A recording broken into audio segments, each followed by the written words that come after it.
আসসালামু আলাইকুম সুদী দর্শক, আজকে বিরিয়ানি আয়োজন করা হয়েছে, সেই বিরিয়ানি দেওয়া হবে। তো আপনারা দেখতেছেন দূরে এখন সকলেই আস্তে আস্তে বসে গেছে, খুবই সুশৃঙ্খলভাবে তারা বসে বসে ইফতারির সামনে নিয়ে দোয়া করবে। তো সেইগুলোই আপনারা দেখবেন, আপনাদের দেখাবো কিছুক্ষণ পরে ইফতারি দেওয়া হবে। সুদী দর্শক, আজকে বিরিয়ানি দেওয়া হবে।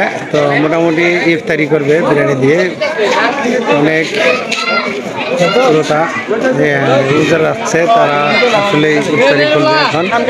মোটামুটি আমি আপনাদের দেখালাম, মাশাআল্লাহ এখন দোয়া হচ্ছে। তো সকলেই আপনারা দেখতেছেন কি সুন্দরভাবে দোয়া করতেছে, মাশাআল্লাহ। আমাদের মসজিদের সামনে তো ইফতারি খোলার জন্য আল্লাহর কাছে দোয়া করলো, খুব সুন্দরভাবে তারা বসে বসে খানা সামনে রেখে দোয়া চাচ্ছে।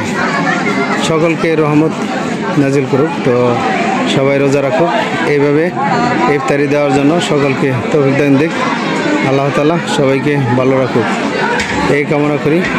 আর আপনারা দোয়া করবেন, আপনাদের জন্য অকল ভালোবাসা এবং দোয়া রইল। সকলকে আজকে এই ভিডিও দেখার জন্য ধন্যবাদ। মরিচা টিভি এই পেজের সাথে থাকবেন। আজকের গুড নিউজ দিলাম আপনাদের, তো নিউজটা কেমন হলো কমেন্টে জানাবেন। ধন্যবাদ সকলকে।